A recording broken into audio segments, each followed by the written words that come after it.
asking what we used to call the why questions, and until you cannot ask a why question anymore, right? Just keep asking until you get to the actual answer. That's where the insight comes in, right? That's where the business partnering comes in.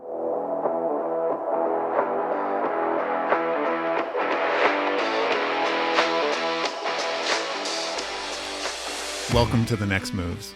My name's Joe Diubaldo, and for the past 25 years, I've been helping people build careers and build amazing companies.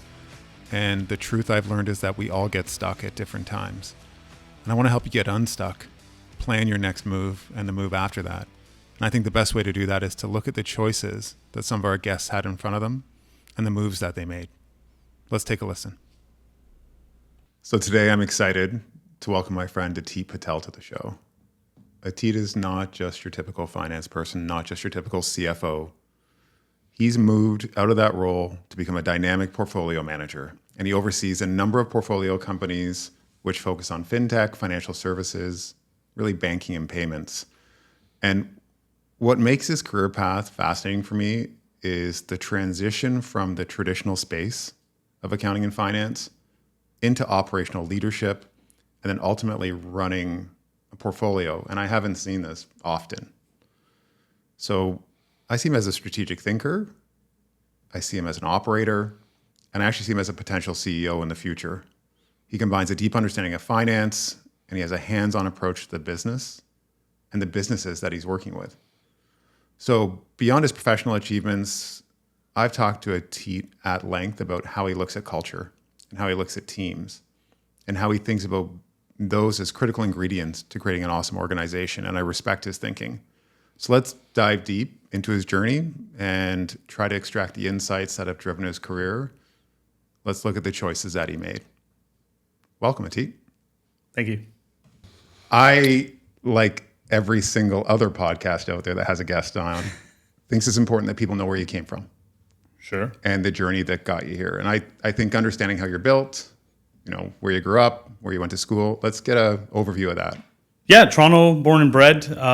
Grew up in various parts of Toronto, kind of moved out into York region, kind of heading into elementary school / high school. One of the clear memories I have was a grade 12 business trip going to one of the accounting firms and kind of walking through the halls somewhere, one of them downtown, I can't recall which one, probably doesn't exist anymore. And kind of looking at the hustle bustle and kind of figuring out, hey, this looks really cool. Like this looks like an interesting career path. I was doing well in business, not so much in sciences, and said, hey, that's probably a good opportunity for me to continue to focus down this path. So, applied to a number of universities as we did to get into school, and ended up at U of T Scarborough at the time doing in the BCom program. So with a focus on accounting, which was great. And loved the school, loved the atmosphere, made tons of friends that I've kept today. And a lot of the friends from there become confidants in terms of my career and the approach that I've taken. And it's always nice to have people to sound ideas off of around what's next and what options are out there. Getting into my third year, is critical to try to find my path in terms of either do I become a chartered accountant and can I get into one of the firms because you needed to. And to be honest, it was a struggle for me. I didn't kind of have the grades to where I wanted to get to. I couldn't get into any of the firms at the time, and it was pretty competitive. So you had to pivot and figure out what's a different option that I have. So I took a bunch of different courses in my last year and a half, right? More entrepreneurial, more business, marketing, figuring let me build up my skill set, and then also made sure I had all the prerequisites for, at the time was the Certified General Accountant exam. And it was a bit of a blessing in disguise. As I've in my career, as I've gone through audits, sitting on the other side of the table, it's probably not the career path that I wanted to do. At the end of the day, I've never heard that. Who wants to be an auditor? No, look, I think it's great for a lot of people, but it just wasn't my forte. I actually like being on the other side and actually working with the businesses. So soon after graduating, I focused and worked on getting my CGA and became a certified general accountant, which was good for what I needed in terms of what I was doing in my career and my business. So it was fantastic, and really just kind of have gone from there. You're talking about hitting a point where you weren't able to progress in the direction you want. And I know that the firms are doing recruiting. They're trying to pull people into the programs. and you're wanting to be a part of that, and then you make a move and you decide to take a bunch of different courses. What was that move about? Like, did you actually pick things in a regimented way, or were you just like, I got to get some other stuff on my resume? No, I continued. Clear as the decision point wasn't necessarily my own. So I had to then pivot and figure out, okay, well, what do I need?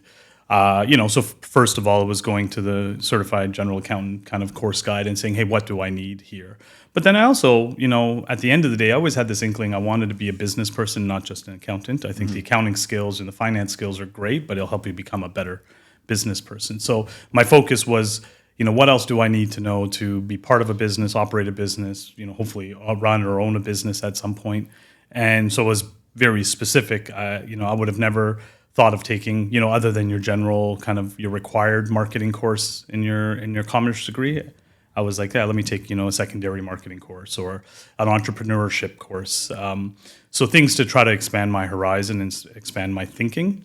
I would love to say that it was more thoughtful at the time, but I was still 22 years old. I was like, yeah, it seems like a good idea. And but when I look back at it, it was actually pretty helpful, right? You kind of learn, 10% of what you learn is concepts that you'll carry forward and kind of start utilizing at some point in your career. You're talking about taking entrepreneurial finance courses, and then you end up, when you come out of the program, in Bell. Yes. How's that happen? Massive institution. Yep. As a matter of fact, you've been part of Bell, you've been a part of Accenture, you've moved into Brookfield. These are names that are giant, right? They're monolithic at times. So why that decision? Given where you are now, which is fairly entrepreneurial, why the decision to go to big? Yeah, I think it was opportunity at the time. I would say the Bell opportunity was interesting. It was a rotational finance program, similar to what maybe GE used to do back in the day, where you go in and you do a year in a specific role and you move on to the next role. And I looked at that as an opportunity. It's like you're not just stuck, maybe not the right word, but kind of just focused in on one area. You continue to develop and grow. So it was a great program because we got to go into different areas of the business and different business lines and be able to learn different things. So it started helping me define what I call like my tool belt and saying, hey, I can learn this today. Next year, I'll learn something else. I'll learn something else after that.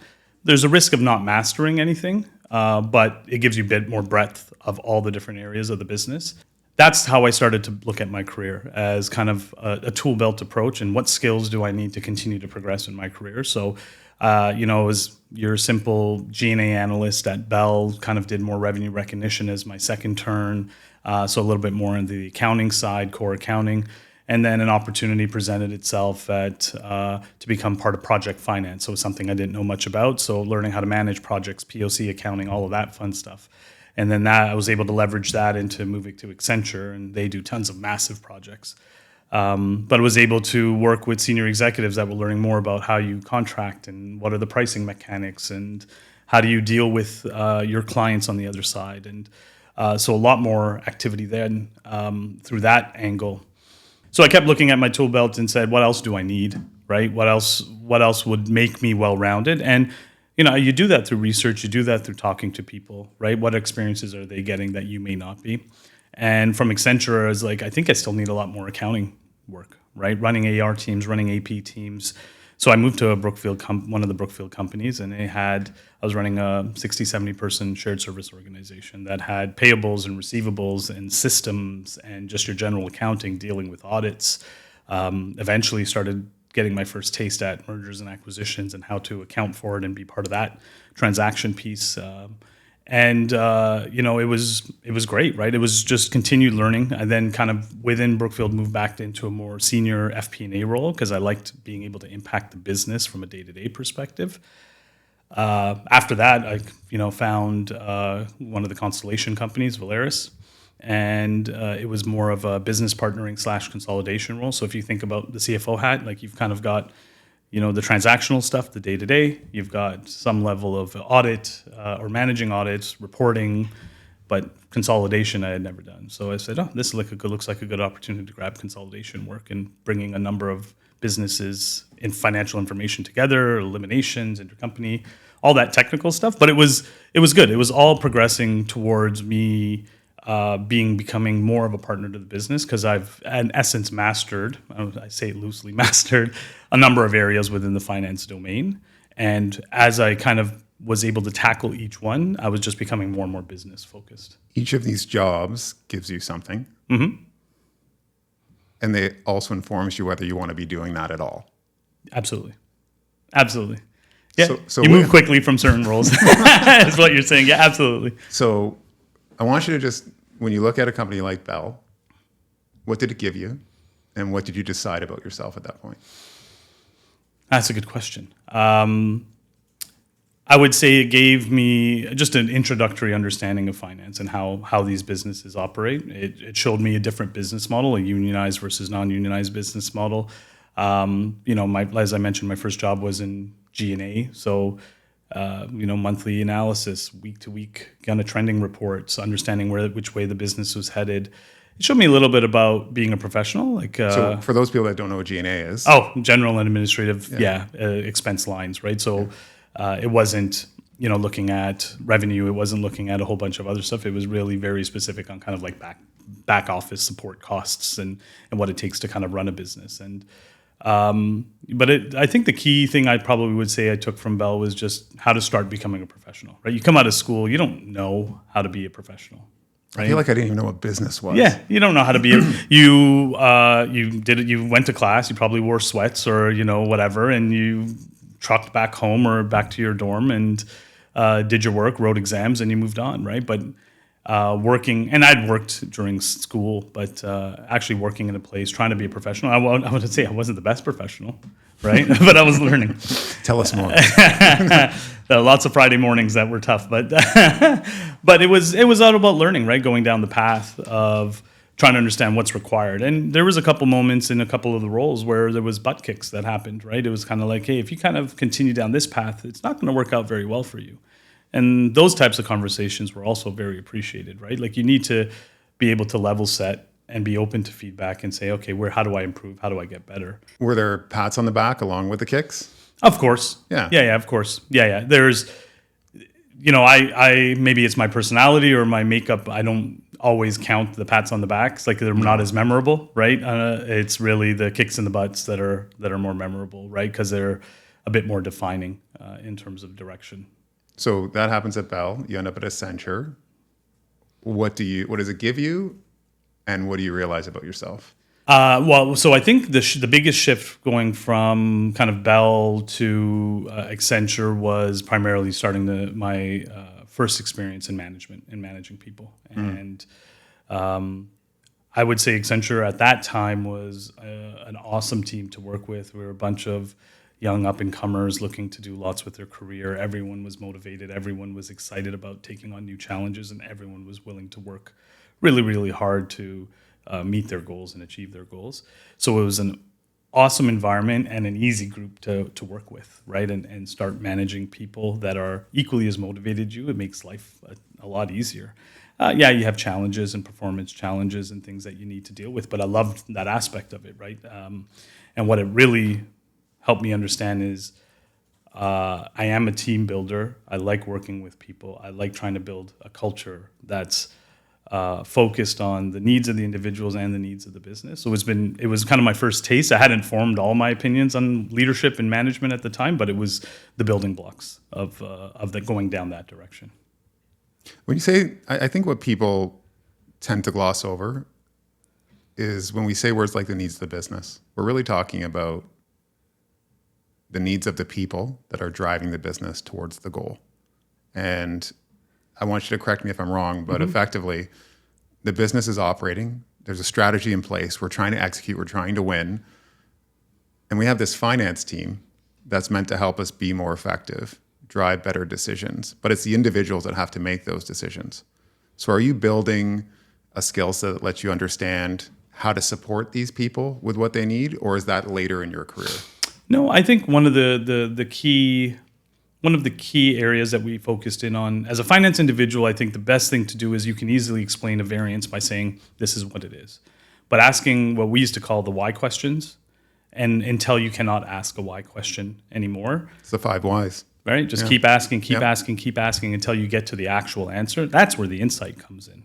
right? That's where the business partnering comes in. And so I think we were all learning it. I was learning it. The team was learning it. I think it's a skill set. I'm hoping that the squad from that I was working with at the time kind of picked up and continued to use in their careers. I definitely have. You and I had a talk before this about management, and we used the word, there's things that the old guard has to learn. We're the old guard, right? Yeah. But we're really looking at different management styles that have evolved over time. You talked about getting kicked. I've been there, right? I've had that discussion. And I can't say that I had a path forward from the kick. I had to find it myself. I'm curious, like, what did you see as you were coming up that you're trying to emulate when you're working with people? And what did you see that you're trying to avoid and improve? Look, I think some of the stuff that needs to stick around, and I struggle with a little bit seeing it today, is accountability.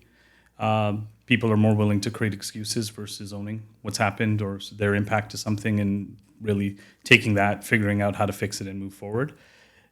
My sense is that people are open to feedback, but if they don't like it, they may struggle with trying to incorporate that and trying to figure out the next steps. And my general sense, and it's just my sense, is that historically I was held pretty accountable throughout my career. Like had to be on top of stuff. If it wasn't going well, I would be told. And those were kind of the kick in the butt moments. If I was doing well, yeah, it was, making sure that as things were going well, people are praising, people are providing positive feedback and input. I think that has probably, the praise aspect of management is probably not as prevalent today as it used to be. Okay. And it could be organizational based, but I don't think as a business environment or even as a society, we don't celebrate success. We focus on the negatives, right? We focus on things that don't go right. So I think that's an area that I try to continue and instill with my teams where I can. How celebrating a success is really, it's as simple as, it's hard. It's as simple as the word celebrating the success, right? It could be an email, it could be a team lunch, it could be. It's sometimes very simple things that can give people pride in the work and the effort that they've done, right? And you want people to feel proud of the effort that they've put in, and they should be there. There's two components. There's feeling pride in the effort and the time that you put in, because everyone puts in time and effort, and then there's celebrating the success, so the positive outcomes that come from that. The worst is you put in a ton of effort and you get a bit of praise, but things don't go as planned and you get beat down for it. So it negates that praise. It should be success and then additional success on top, not success and then a beat down, would be my opinion, right? So it's kind of finding to drive positive momentum over time. I'm not into, I think historically there was a lot more around the punishment side, like you made a mistake, you must be punished. There's a carrot and a stick, but use the carrot the same way as the stick. Exactly. Yeah, just constant. And I don't think that actually leads to beneficial outcomes. I think coaching, constant conversation, and really digging into the root cause, so postmortem on challenges, is key. But I think we need to be open as managers and saying either the person's not a fit for the role, or there's a mismatch here, and the right assessment to say we need to move on. Correct me if I'm wrong on this. We have people on our teams that we work with, and I get to see this across all organizations because I think I have the most voyeuristic job in the world. Right? I'm sitting in a room listening to CEOs, CFOs, COOs talk about where things are going sideways, and it's instant pattern recognition. And the idea that you're going to improve the outcome for someone when you understand that there's a skill deficiency that can't be closed, a gap that can't be closed. It's interesting because there's a story they tell to themselves, which is, well, a body is better than no body. Yeah. And having this person is better than having no one. And the challenge for those individuals is that their team is struggling with those people too. And not making a decision impedes progress.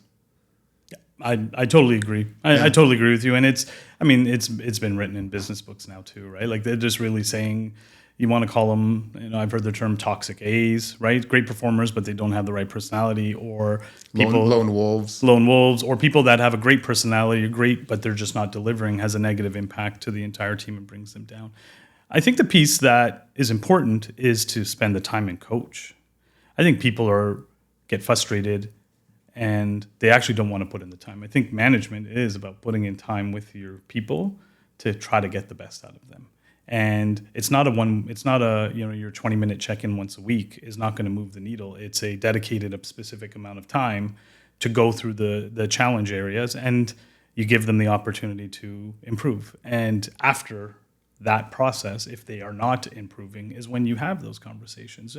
I think one of the good things at Accenture, to be honest, was they had the career coach, and they have a typical kind of consultancy framework where you have a career coach and then you have your manager, right? So they're two separate people, and that gives you an opportunity, one, to get feedback loops from two different people, directly from your manager and directly from your career coach. But the career coach's job was really important because it's kind of like, look, I'm hearing from your manager that you're struggling in these areas. How can I help you? And if I can't, or I just see that there's no improvement, hey, what are you thinking about next steps? One of our values is, above all else, be human. Yeah, right. 100%. Kind of the giant filter for what you're about to do, and great values are operational. Yep. Right. They guide your behaviors very clearly, yep, and how you operate. Well, one other thing, you talk about celebrating success. I'd be remiss to not just say it's career success. It's personal success. These people, like, let's be real, right? We work a majority of our lives, and a lot of our time is spent working, right? Working, sleeping, and then unfortunately everyone else gets whatever's left.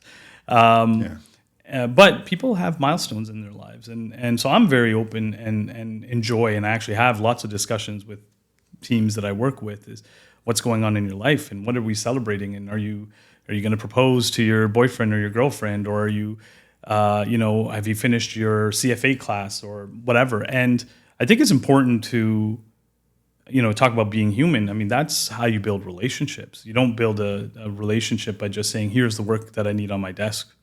Like, look at me sounding old. That I need on my desk in 3 days. Here's the task that I need emailed to me, right, at the end of the week. I think email is old now. Yeah, okay, it's texted to me. But I think that's where you really build teams and relationships. But they need to be balanced, right? You can't just have a team where it's all fun and games. You need to be able to have feedback loops in there as well. But that's how you celebrate. Like, it's celebrating personal and professional success, I think, is key. I don't want to beat this to death, but I want to talk about the challenge with celebration. Is that and you're running a portfolio of companies, and we'll get to that, but we're kind of living in the future, right? And it's your job to live in the future and to pull yourself back to the here and now and remember what is around you. It isn't that you're not feeling happy for the successes. It's that you're like, that's fantastic, and now we have that one to tackle. But the collective pause, because you're living a year in the future, managers are living, or let's just say leaders are living 6 months, 3 months in the future. The managers are a month in the future, and the people doing the work are week and daily. That's a great way to put it, yeah. That's kind of the time scale that happens. And we forget because we're on to the next thing, because we understand where we're executing. And I think the challenge that will help, if we consider it and think about it and acknowledge it, it's this time scale, and it's slowing down and getting back into the business for a bit to see what people are experiencing. So if you're not next to them doing the work, and I believe this works so well, and I've had to do it, and I've had great outcomes as I step into our business at a level of everyone on the same time scale, so I can appreciate it. And then those successes that are happening, they're unfolding around you as part of your day, and you're like, this is what it's all about. Yeah. And the connection is better. And you also have an appreciation for what they have to go through every single day. And our teams have to deal with real challenges.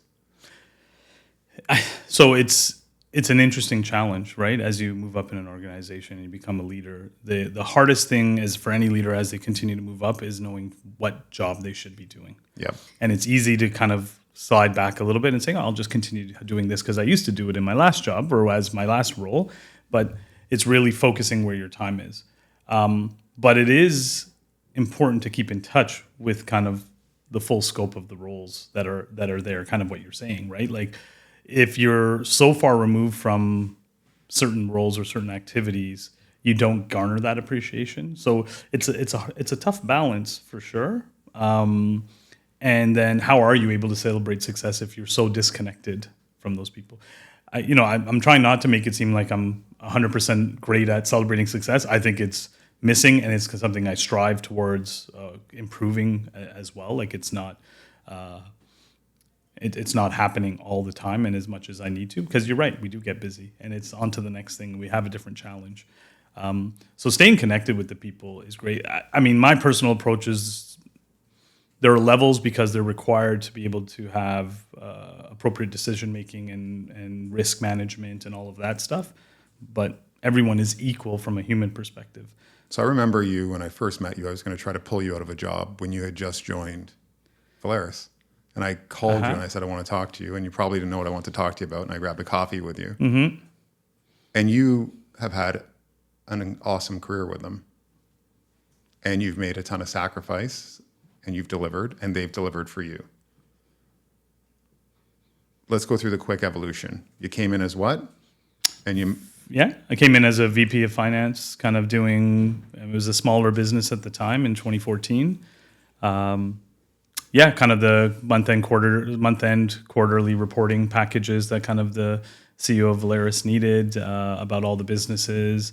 And, digging in on some of the variances. Why did we miss revenue? Why did we miss EBIT? Those types of things. But it was cool because it was different businesses and a very, very global business, which has been great, right? So I've had the joy and benefit of working all across the world now and seeing how different cultures react to decisions and how they want to operate businesses and what works well for them in those regions and how they differ from a Canadian/North American aspect of running businesses, and how sometimes you have to put your stamp on how they do things versus them putting their stamp on you on how they'd like to run their business. So quickly, VP Finance to... So VP Finance to basically a portfolio CFO. From portfolio CFO, looking at a group of these companies, to... Basically a portfolio manager. So moving away from the finance piece, moving into kind of managing, operating, and doing more M&A work. So talk about this job. What do you do now exactly? Yeah. So our job really is to continue to buy, strengthen, and develop strong software businesses in the financial services space. The key piece that we try to ensure is long-term strategic thinking around these businesses, because we never sell them. So they're part of the organization forever.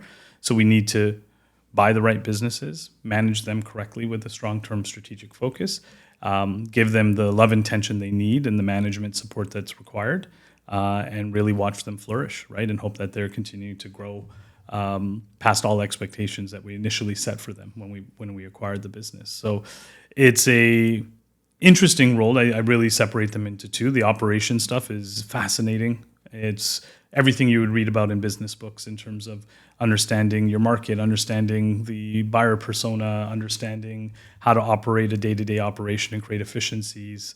That's fantastic, and I actually really enjoy that side of the shop as well. And then you have the M&A, which is where you have its peaks where you're absolutely slammed and working like crazy, and you have your valleys where things are a bit slow. But that's part of the name, right? You're constantly looking for businesses that make sense for our group in terms of adding them to our group.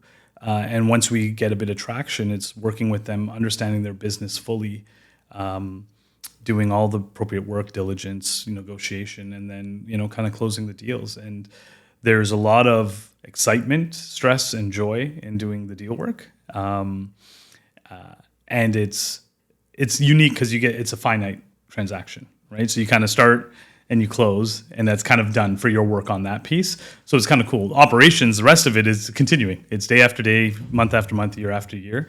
So the M&A piece is kind of cool because it's a bit transactional. So you kind of have a start and an end to it, which is kind of fun.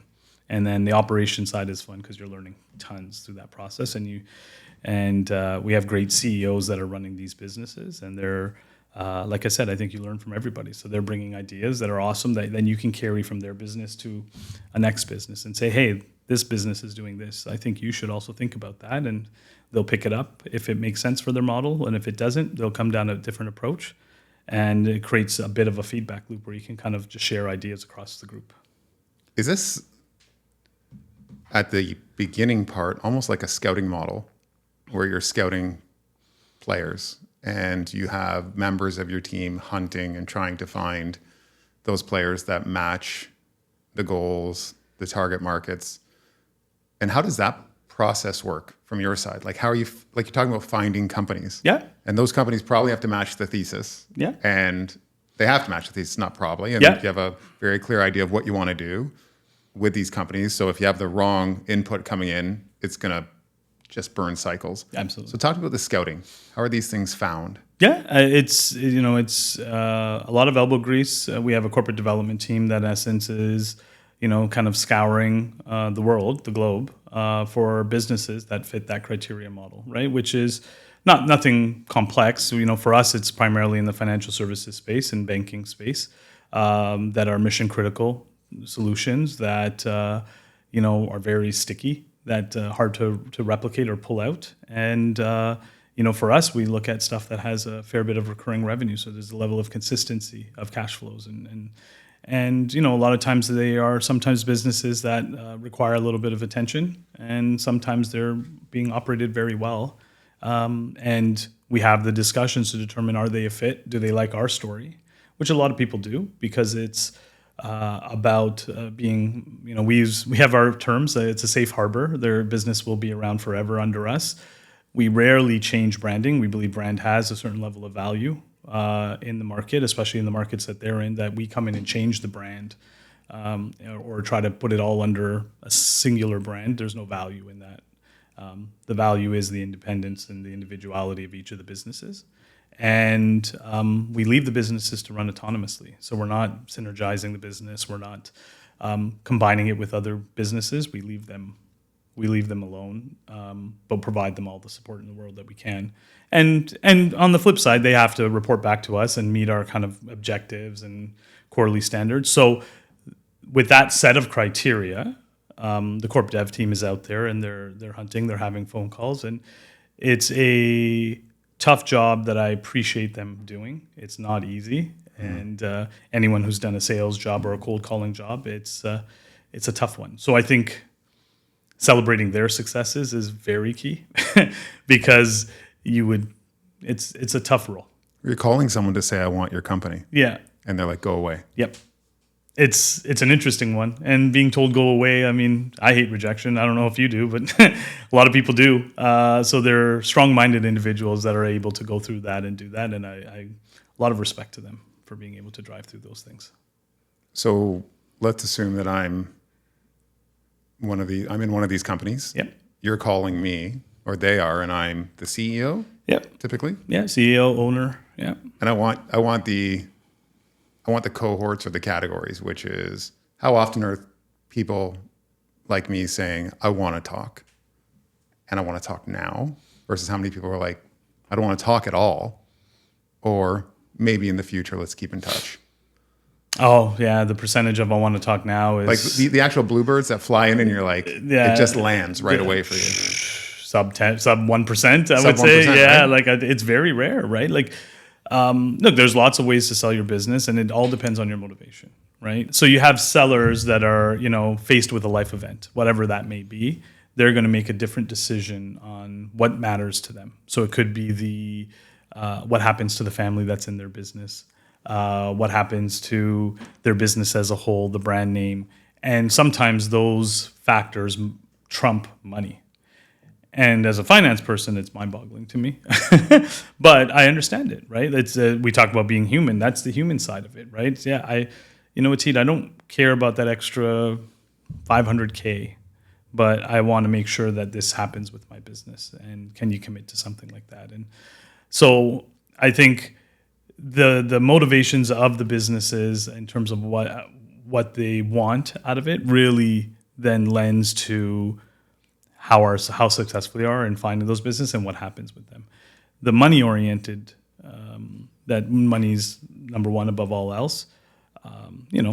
go to brokers, can be very aggressive. They have a price in mind and they'll stick to it. And if we're not there, they're happy to move on. So we do a lot of work to assess where they are in that continuums. And that's the key I've found is my ability to build relationships to get a better understanding of what people are looking for and seeing if I can meet those needs or not. And if I can't, I'm happy to maintain the relationship and have more people that I know across the globe versus just trying to soft feel, like a quick touch and feel, kind of figure out, okay, yeah, is this something that happened? No, okay, and then walk away, right? I'd rather build relationships because I think there is a level of 6 degrees of separation that can be beneficial for both the other individual and myself. So this has come up multiple times. Oh, yeah. And what I'm talking about is this is a global role. Mm-hmm. And these companies seem to be almost anywhere. Mm-hmm. So out of what you have under your portfolio right now, where are they located? So the businesses under my portfolio right now, one's in Toronto, so here in Stouffville, actually. One is in Ireland. The one is based out of Switzerland, but they're a global company. And the other two, one's based in Ecuador. So other three, one's based in Ecuador. One is based in Miami, but services all of Latin America. And one is based in Costa Rica. So you have these companies that are located somewhere, serving a market that a large market, yeah. is a large market that's locked in, that loves the technology. Absolutely. It's fascinating. So how does that affect your life, though? Because I'm wondering about even the identification of these and the meetings that happen when you see these companies. Like, how much are you traveling? So I try to balance my travel, to be perfectly honest. I try not to travel more than once a month if possible. And you just have to be strategic when you can travel. I think, benefits of what we went through in 2020 and 21 was our ability to be effective, kind of working behind our screen and connecting with people at distance. There's a huge amount of value being face-to-face. But I would say you have to be strategic on when you need to travel and have very clear plans. So if I'm traveling, it's not a boondoggle. We're actually traveling. There's a specific reason to travel. There's outcomes we're looking to get. From an M&A perspective, it's usually around diligence, right? We want to be there, look at them face-to-face, kind of go through the data live and kind of get through that process. So we'll do that. When it comes to operations, if a business is performing, we really believe in the autonomy piece. So we leave them alone. Right? Why? We'll have our catch-ups, but I don't need to bother them. Let the CEOs run their business. They're doing a good job. If there's opportunities to improve and make some changes, or opportunities to spend some time to really refine the strategy, then you kind of would do that in person with some of the businesses. So you balance it. So what do you take away looking at these global companies, and then you contrast it with what we have in Canada? Yeah, I think the North American mindset is very, very much profit oriented. And people will put other factors above profit globally in other areas of the world. But I think our world is we need to find ways to be efficient and maximize profits as much as possible. But I think you can find a balance to do it in a humane way with the right approach and coach them and teach them that that's actually an okay way to operate a business. So the challenge would be, they could look at us and saying that's not how we want to operate. So I'll just drop a term like Constellation, which is the parent company, mm-hmm. from which all other things spawned. Mm-hmm. The term software is cash flow. Is that an accurate representation, which is we have these organizations, we know that they have a good customer base, we know that those people are locked in and they like the product, or there's just nothing else out there, and we can look at this and tune it and create value for ourselves. Is that accurate? I think it's accurate, but I would flip it, right? Okay. I think the view we try to look at it is customer value versus our own value. I think if we can maximize customer value, we can in turn maximize our own value. So I agree, software can create a ton of cash, but if you're not focused on your customer, it's going to be meaningless, right? It will disappear on you relatively quickly. I think a lot of times what we see when we look at businesses from afar is they've either done a fantastic job nurturing and meeting the needs of their clients, but they haven't found the economic trigger for themselves, right, to make sure they're getting their fair share of the value.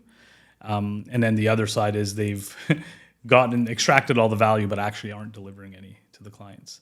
And so you've got to figure out where a business fits somewhere along that continuum, and then be able to focus in those areas. So, there's business sometimes where it has to be a full press. We have to improve all customer relationships. We need to show them the value that we as owners now can bring to the table, and eventually work towards making sure there's an equal, when I say equal, appropriate value share between the two organizations. That's awesome. So the spectrum, I actually want to define that, which is you're running into companies that have done two things because they've been operating a while. These are not companies that don't have customers. So they've managed to secure customers, but haven't really realized any economic return at a level that's acceptable. Mm-hmm. Versus the other side is we're sitting here and we are extracting. This is extractive right now, and customers aren't feeling that there's value. Yep. Yeah. I mean, so that's, if you were to say 90% of the business are sitting in, like 90% of a business is acting this way, i.e. they're not extracting enough value. And then 90% of a business is extracting only value. There's always going to be a customer here or there within that business that is being treated fairly or equally in that respect. It's the other ones in the middle where maybe they treat one or two clients really well, but they haven't tackled the rest of them. It seems like these are two very different. If you have companies at either ends of this spectrum that you're approaching, like if I'm trying to build a portfolio, I'm looking across this spectrum, and to help either one of these is a different skill set potentially internally, depending on how frequently I see one type versus the other. You get good at something at the cost of breadth. Mm-hmm. So what do you cultivate internally to make this happen? Is it really simple? Is it playbook focused? Where it's definitely playbook. It's like there's the diagnostic, and then you're like, hey, here's the diagnostic, and let's execute a playbook. Is it that simple, or is there something more that makes it gooey and hard to figure out? No, I mean, I think, after you've done a number of these and look at a number of businesses, you can do the diagnosis and figure out, okay, here's probably the 5 best steps we could take to focus on that issue, right? So a lot of it is simple stuff. So say you're dealing with a client that you just haven't paid a lot of attention to, a client group that you haven't paid a lot of attention to. I mean, the first thing you're going to do is hit the road, have a roadshow, hear their concerns, understand what's going on. How can we serve you better?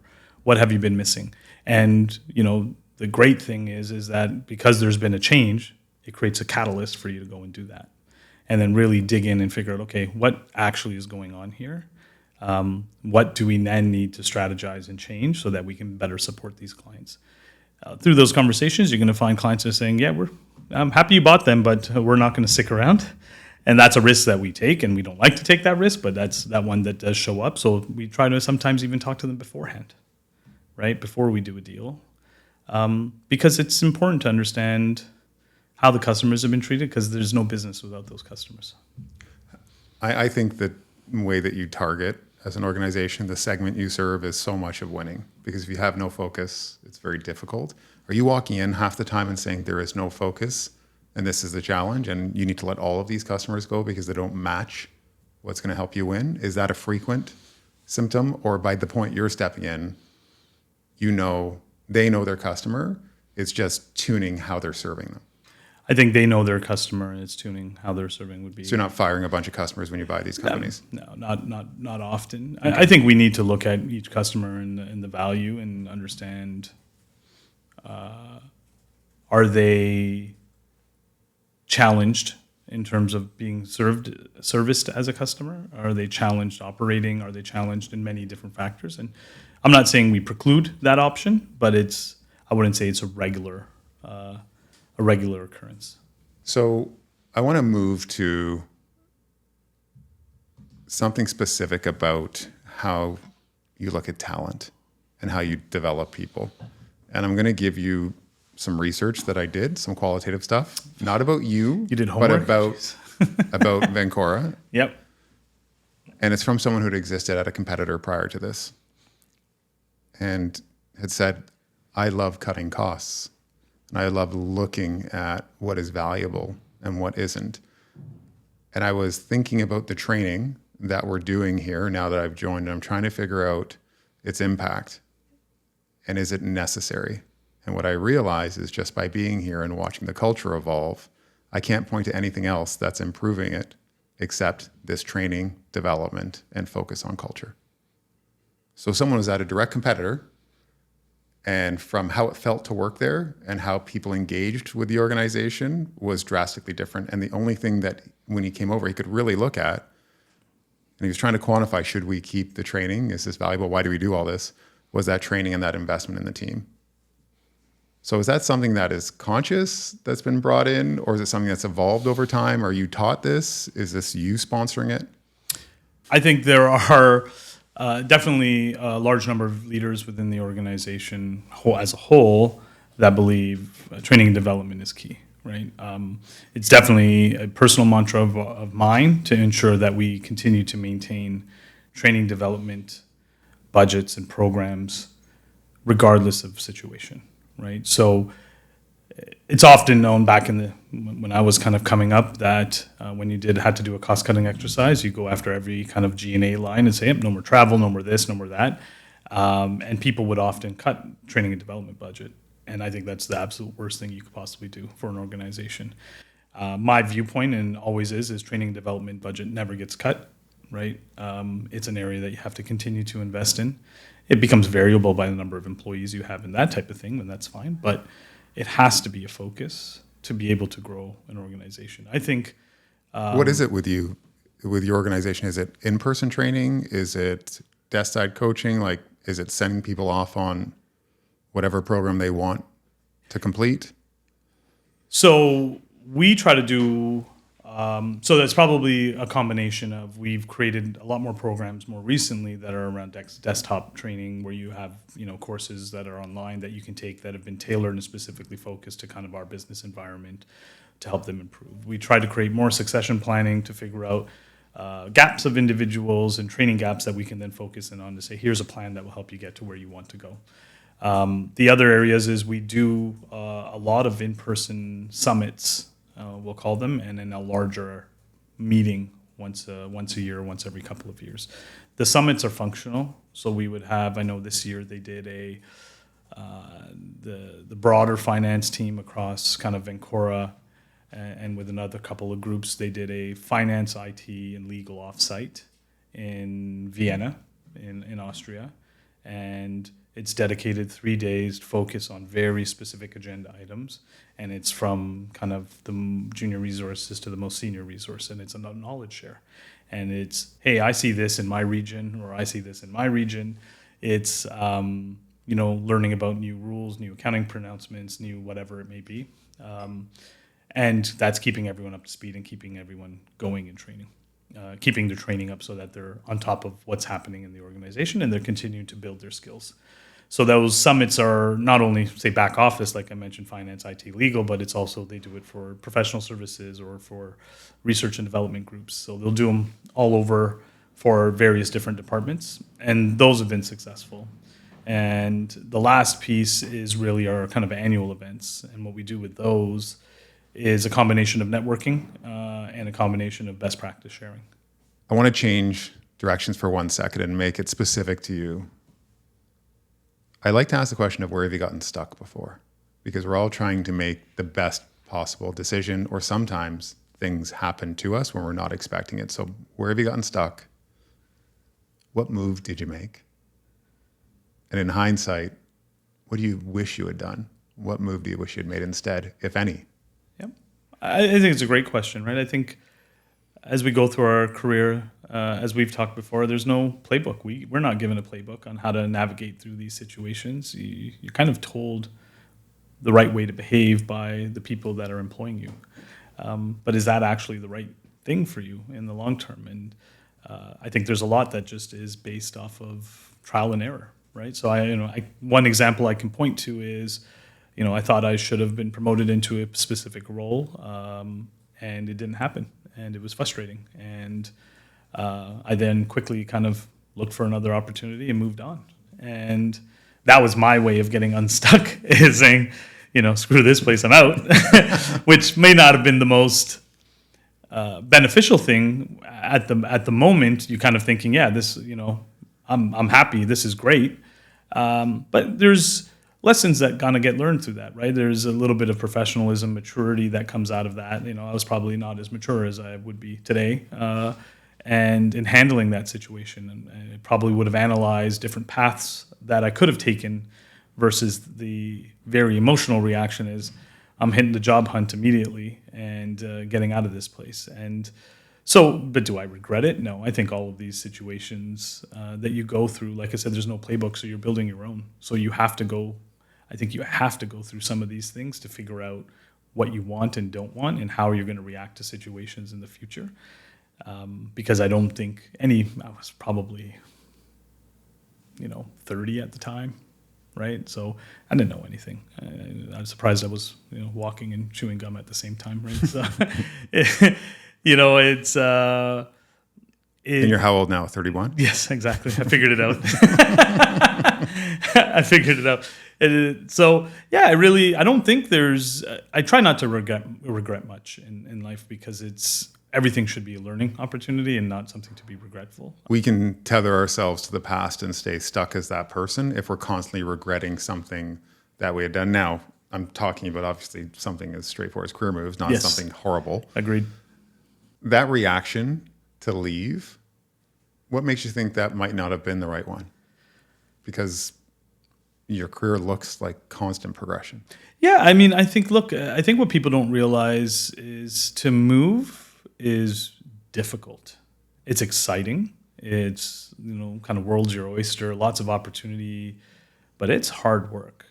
The things that people don't, my view is people don't value internal reputation, networks, and connections with individuals within your existing organization, how much value that actually brings and how it makes your job easier to do, and then having to go somewhere else and rebuilding all of that, and then doing it again a few years later, or doing it again a few years later.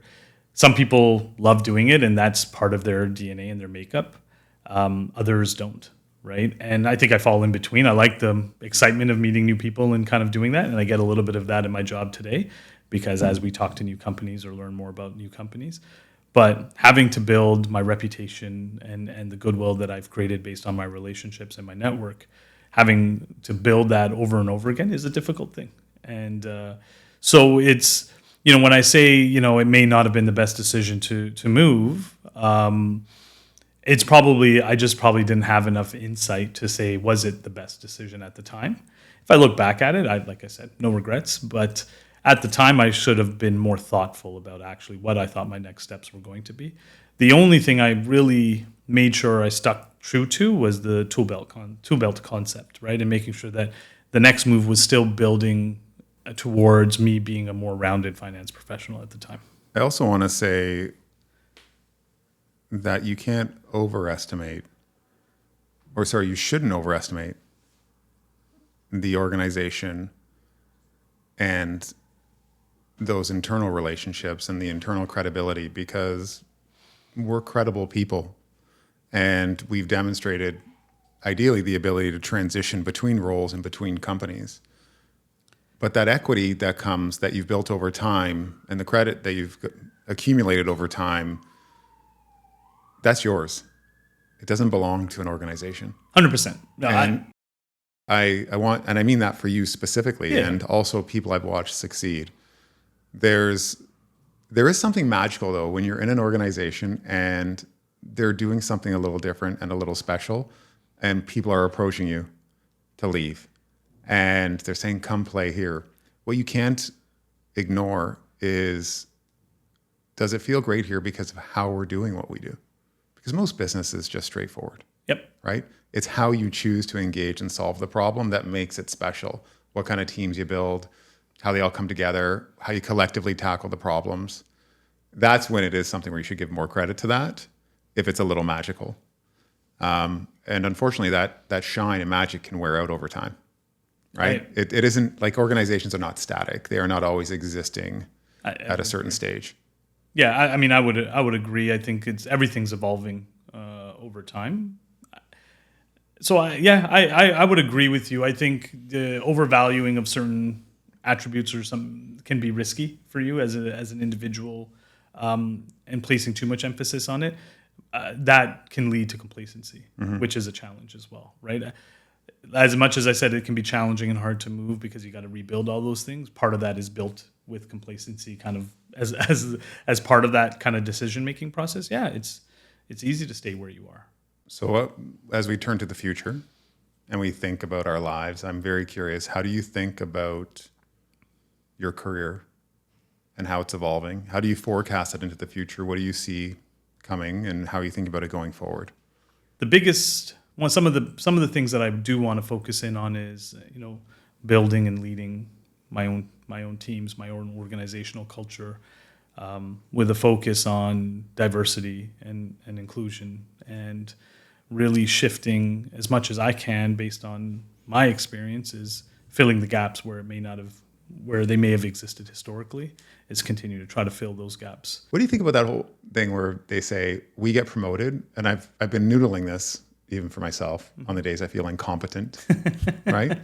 But we get promoted to the level of our competence until we become incompetent because the role that we're in is beyond us.